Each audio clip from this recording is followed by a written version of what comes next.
May 10, 1940, on the very day that Adolf Hitler hurled his armies westward, unleashing his massive assault on Belgium, the Netherlands, and France, Winston Churchill walked into Downing Street as Britain's new prime minister. Before the ink on his appointment had even dried, Churchill was already seated at his desk, framing a message to President Franklin D. Roosevelt, and the very first line carried an apology. He regretted disturbing Roosevelt at such a turbulent hour, he said.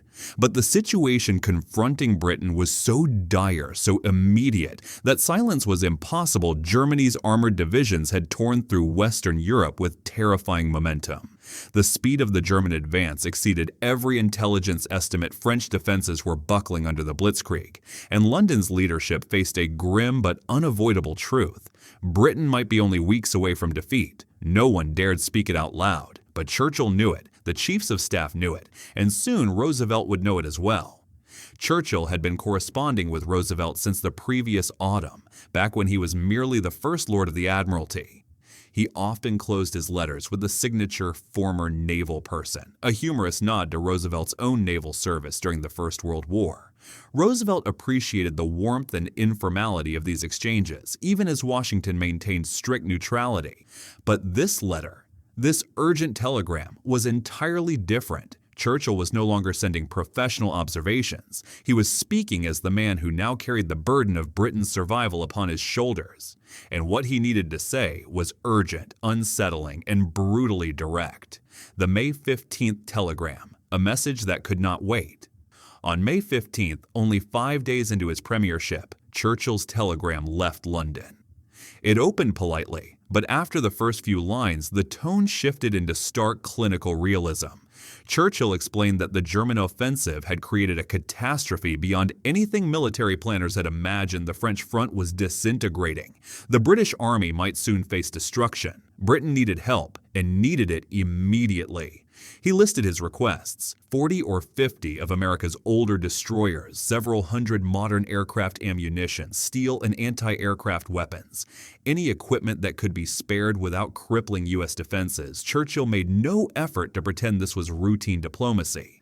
These were not strategic wants. These were requirements for national survival. But there was one section, written with careful, almost surgical understatement, that Roosevelt read multiple times. Churchill described, not as a threat, but as a likely and horrifying possibility, the consequences if Britain fell. If the current government collapsed, or if Britain starved under blockade, another British administration might come to power, one willing to negotiate with Hitler. And such a government, Churchill noted quietly, would possess something Hitler would desperately covet: the Royal Navy, the world's largest, most globally deployed fleet. Roosevelt stopped reading. Then he reread the paragraph. Then he read it again. He understood instantly. Churchill wasn't blackmailing him. He was showing him the future. If Hitler gained the Royal Navy, then Britain's naval bases from Gibraltar to Alexandria to Singapore, the entire Atlantic command structure, and the vast surface fleet itself could become German assets. In that moment, Roosevelt fully grasped the danger. America's ocean frontier, its proud 3,000-mile shield, would evaporate. The Atlantic would no longer separate the United States from European tyranny. It would become a highway for German power. Roosevelt wants to act, but the law chains him down. Roosevelt, in his heart, already believed what Churchill was spelling out. Britain must not fall. If it did, America would face a global enemy with unprecedented reach. Neutrality, Roosevelt knew, was an illusion, a dangerous comfort. But wanting to help was not the same as being free to help. The Neutrality Acts, passed during the height of America's isolationist movement in the 1930s, forbade the transfer of weapons, ammunition, or warships to nations at war. Roosevelt's hands were tied by congressional law, political pressure. A nation determined to avoid foreign entanglements, powerful isolationist voices dominated public discourse. Charles Lindbergh, the celebrated aviator, was giving speeches warning that entering a European war would destroy America. The America First Committee, with tens of thousands of members, insisted Britain's fate was irrelevant to American interests. And on top of everything else, Roosevelt was campaigning for an unprecedented third term, against an opponent eager to accuse him of dragging America toward conflict. So Roosevelt replied with compassion, sympathy, concern, yet maddening ambiguity. He expressed solidarity. He expressed understanding. He promised to investigate what might be possible within the framework of American law. But he did not say yes to the destroyers. He did not promise aircraft. He did not commit to any timetable. Churchill read Roosevelt's answer, and for the first time felt the crushing weight of just how alone Britain truly was. Late May. France collapses at unimaginable speed. As May unfolded, Europe's strategic situation collapsed even faster than Churchill's grim predictions. The German advance tore through France at a pace that stunned even the Wehrmacht's own commanders. By late May, German forces had driven to the Channel, slicing Allied armies apart and trapping the British Expeditionary Force, BEF, in a shrinking pocket around Dunkirk. When Churchill traveled to Paris hoping for coordination, he found a government already fading into despair. Burning documents, preparing evacuation plans, quietly accepting defeat. French leaders asked how many British fighter squadrons Churchill could commit to the defense of France.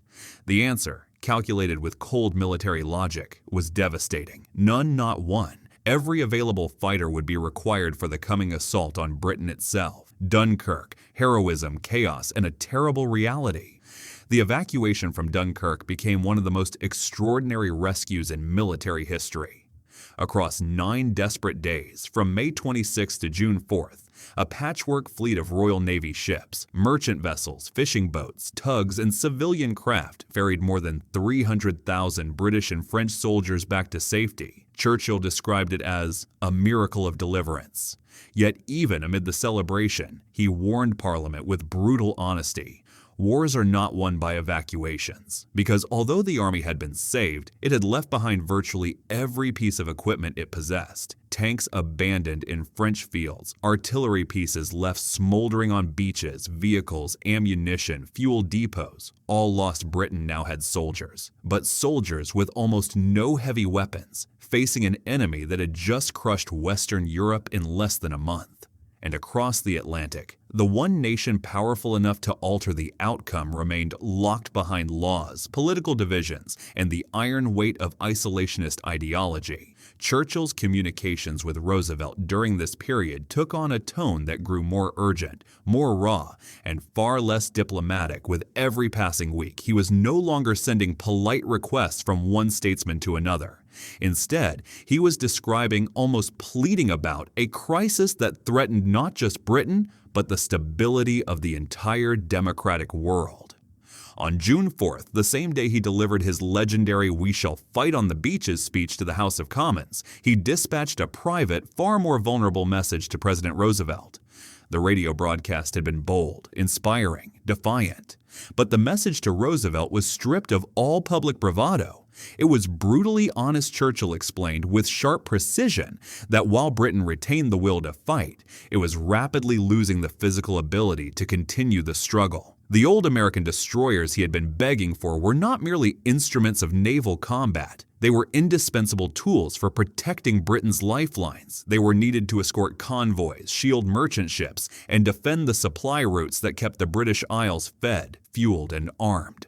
Without those destroyers, Churchill warned, Britain might not be defeated by the Luftwaffe's bombs, but by the silent killers of the Atlantic, German U-boats.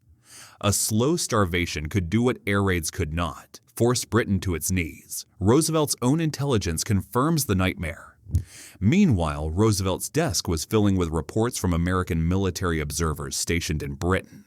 Their assessments echoed Churchill's alarm. They wrote that the British were displaying astonishing courage, but courage alone would not stop the Wehrmacht. If it attempted to cross the channel inside Washington, Roosevelt's advisors were deeply divided. Some insisted Britain was doomed, and that any destroyer or plane sent to London would simply become German property after Britain collapsed. Others argued passionately that aiding Britain was essential to protecting America itself, and that failing to act now would only invite disaster later.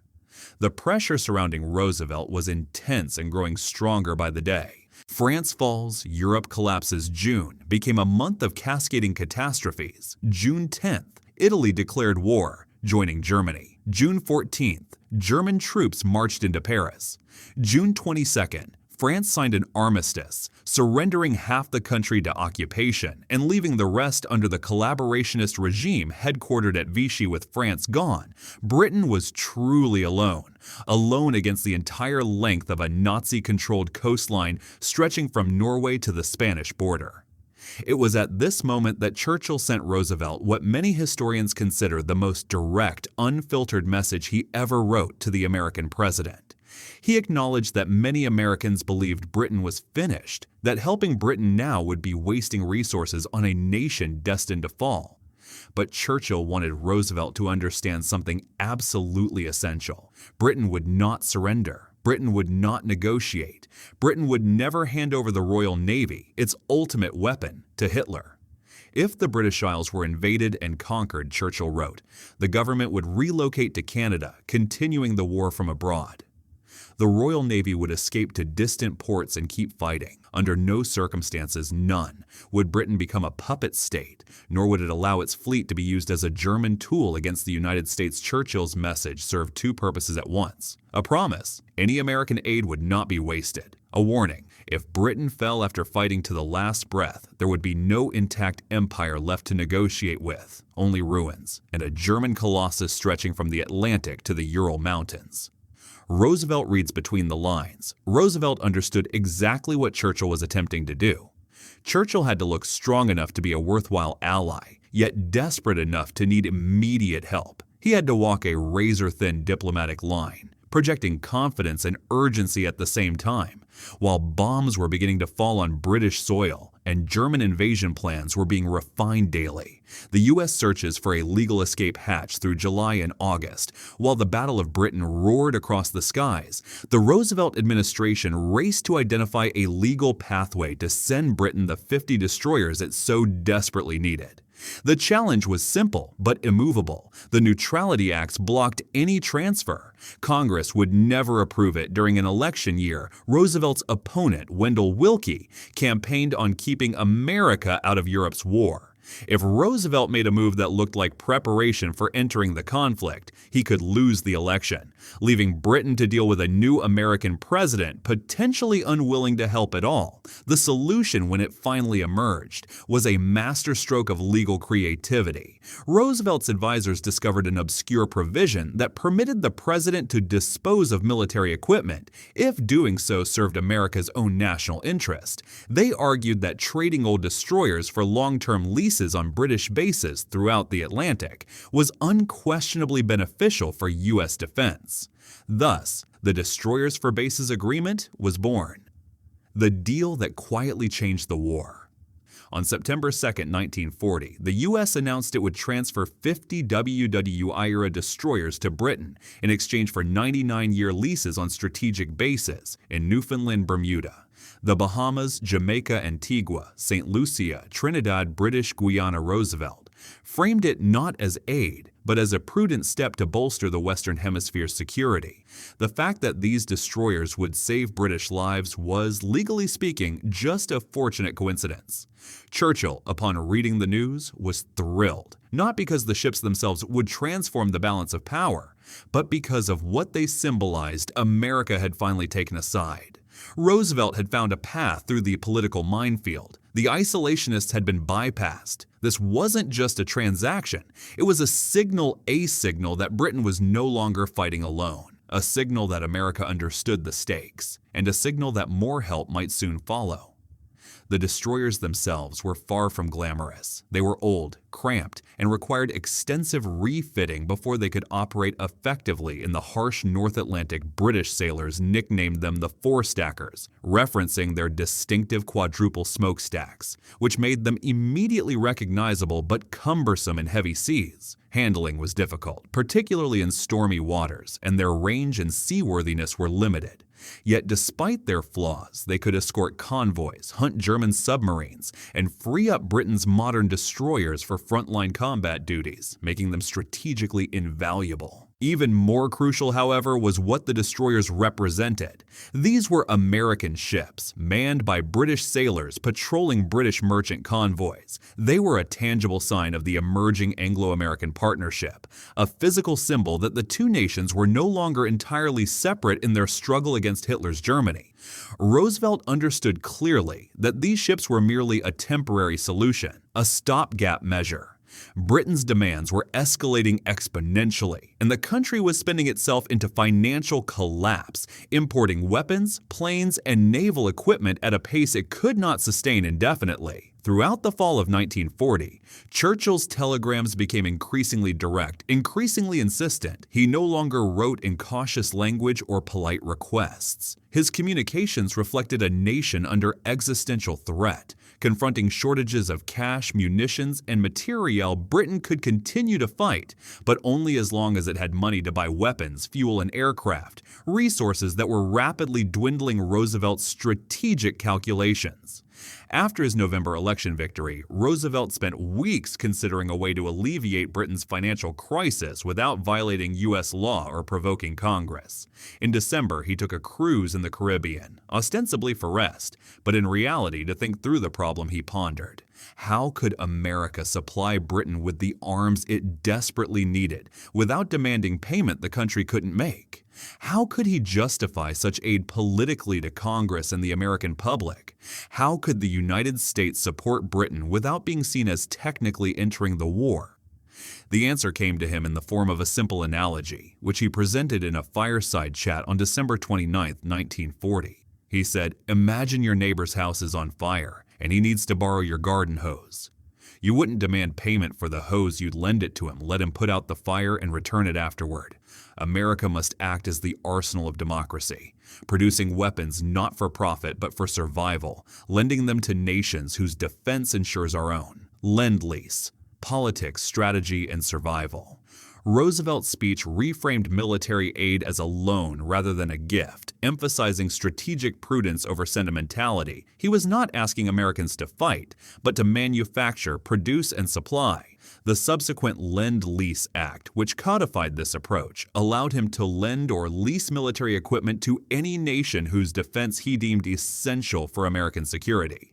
In London, Churchill heard the Arsenal of Democracy address and felt something he hadn't in months: hope. Not the naive hope that Britain could survive unaided, that had always been unrealistic, but the deeper hope that Britain would not have to fight alone. Slowly, inexorably, America was becoming a full partner in the struggle against Hitler, even if that partnership had to be carefully managed politically. Congressional struggle and legal creativity passing the Lend-Lease Act in March 1941 was far from guaranteed. Isolationists in Congress fought bitterly, warning that Roosevelt was issuing a blank check for war and maneuvering America toward open conflict, despite repeated promises to the contrary. But Roosevelt had constructed his argument meticulously. He framed the legislation as a defense measure, not a war measure, and emphasized that helping Britain would protect America without directly entering the war. The vote was close, but decisive. The arsenal of democracy was officially open for business, messages and meaning between leaders. What Roosevelt communicated through telegrams, meetings, and carefully worded public addresses was complex, nuanced, and multi-layered. "I understand your situation. I know what is at stake. I want to help, and I will help, but I must bring America with me. I cannot simply declare war because Britain needs me. I must build support, navigate legal channels, shift public opinion, and craft aid that looks defensible." Churchill understood implicitly the second message embedded in Roosevelt's words. Britain's survival was vital, not because of sentiment nor even tradition, but as a matter of cold, hard, strategic calculation. Every day Britain remained in the fight, America gained time to rearm, prepare, and strengthen its forces. Britain was buying the U.S. precious strategic breathing room with British blood and treasure, and Roosevelt was willing to pay that price with American industrial might and military equipment, mutual dependency, and calculated hope. The relationship between Churchill and Roosevelt in 1940 was part friendship, part necessity, part strategy. Churchill needed America's help to survive the immediate German threat. The planned invasion had been postponed indefinitely, Destroyers were arriving, Lend-Lease was on the horizon, and Britain had gained crucial time to stabilize its defenses. Churchill could reflect on those months of May, June, and early July and see how close Britain had come to disaster and how Roosevelt's calculated support had been indispensable in keeping Britain fighting dual perspective. Strategy in action. From Roosevelt's perspective, Britain's survival was a proof of concept. His strategy worked. Britain had been supported without U.S. entry into the war. Public opinion had been gradually shifted, building the legal, political, and moral framework for deeper aid in 1941. The United States had bought time to rearm, develop new military capabilities, and prepare for eventual full engagement. What Roosevelt communicated implicitly was clear to Churchill. "I hear you. I understand the stakes. I will help in every way possible within the limits of law and politics. I will build support, navigate constraints, and act strategically, but I will act." It was not the bold declaration of solidarity Churchill wanted. It was more subtle, strategically sufficient, and ultimately enough to keep Britain fighting. Outcome and legacy. The careful incremental partnership forged through these telegrams kept Britain alive during its most vulnerable period, built the foundation for the Anglo-American alliance that would eventually defeat the Axis, demonstrated the power of strategy, diplomacy, and political acumen over brute force alone. Britain survived 1940 because Churchill refused to surrender, and America survived 1940 because Roosevelt refused to stand aside. Their personal relationship, built through words and strategy rather than personal meetings, ensured that democracy survived at a moment when it was under the gravest threat. Ultimately, what Roosevelt said mattered less than what he did, and what he did was find a way to say yes, despite every law, every political constraint, every isolationist voice insisting he should say no. That yes was enough.